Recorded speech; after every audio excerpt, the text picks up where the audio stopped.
small airplanes, once the dream of every weekend pilot, every aviation enthusiast. But today, the reality is harsh. You might think small planes are thriving. After all, new models like the Cirrus SR-22, Sling TSI, or Pipistrel Panthera seem exciting and modern. But the truth? Small planes are almost dead. It's not just about numbers. It's about economics, regulations, and a cultural shift that nobody talks about. Think about that and share your thoughts in the comments.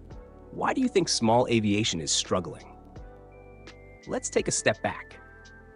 In the mid-20th century, planes like the Piper Cub J3, Cessna 172 Skyhawk, and Beechcraft Musketeer Sundowner were everywhere. Flying was more accessible, affordable, and even a part of everyday adventure. Communities formed around local airports. Families would take trips in Piper Cherokees or Cessna 182 Skylanes. There was a magic to owning your own wings, a freedom you could feel the moment you left the runway. Young pilots trained in Grumman AA-1s and Cessna 150s, dreaming of cross-country trips, aerobatics in the Extra 300, or just weekend getaways. Fast forward to today. Even with modern marvels like the Diamond DA50RG, Sling TSI, or Lancair 4P, the numbers just aren't there. Production is smaller, costs are higher, insurance is skyrocketing, and the regulatory environment is more complicated than ever. Consider a Cessna 177 Cardinal or a Beechcraft Bonanza G36. They're incredible machines, but the total cost of ownership can easily eclipse $100,000 a year once fuel, maintenance, hangar fees, and insurance are added. These are planes that decades ago could have been a lifelong investment. Now they are serious financial commitments. Even pilots who can afford it are hesitant. Why? Because life is busier. Time is scarce. The simplicity of hopping into a Piper P-28 Cherokee and flying to a nearby town isn't so simple anymore. Airports are more crowded, noise restrictions tighter, and community support dwindling. And that's not even mentioning the technological gap. Avionics upgrades like those in the Epic E1000GX or Diamond DA62 are expensive, adding layers of complexity that intimidate new pilots. Think about it. Owning a Piper Malibu or a Cirrus SR-22 is no longer just about learning to fly. It's about managing a sophisticated piece of machinery that demands attention, care, and constant investment. It's tempting to blame the manufacturers, but they're simply responding to market realities. Piper M600 SLS, Daher TBM 960, and Cirrus Vision Jet SF50 are fantastic aircraft, but they target a niche audience, the wealthy, time-strapped, tech-focused pilot who wants speed and comfort more than weekend adventure.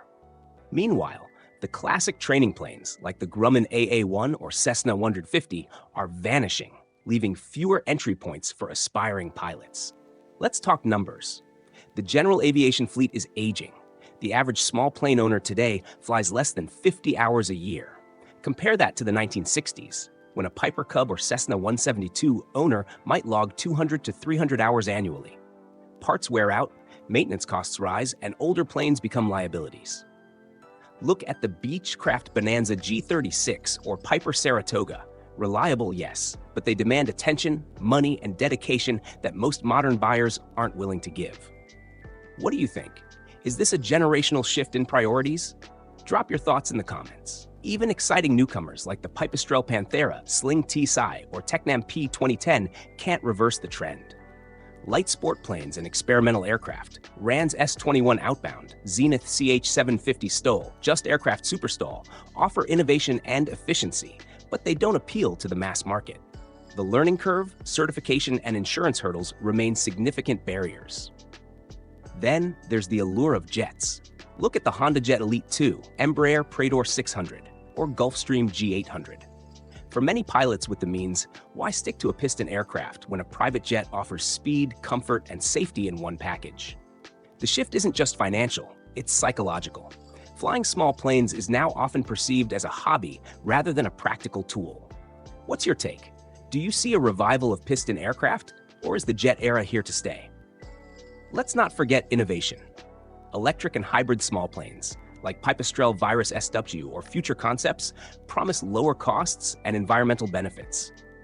But adoption is slow, infrastructure is missing, batteries are limited, and regulations lag. It's the classic chicken or the egg scenario. Even with cutting-edge technology, small planes aren't returning to mainstream life. So what's the truth? Small planes aren't gone yet, but they are rare, expensive, and harder to justify. The culture that once celebrated weekend pilots, local airfields, and family trips in a Piper Cub or Cessna 172 is fading.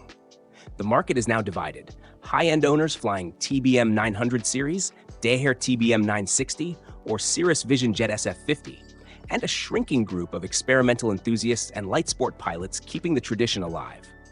For those considering a first aircraft, the decision is more complex than ever. Do you buy a Cirrus SR-22, Diamond DA-42 Twin Star, or stick with a classic Cessna 172 Skyhawk? Each choice comes with trade-offs: financial, logistical, and lifestyle-related. The questions are deep. Can you dedicate time to flying?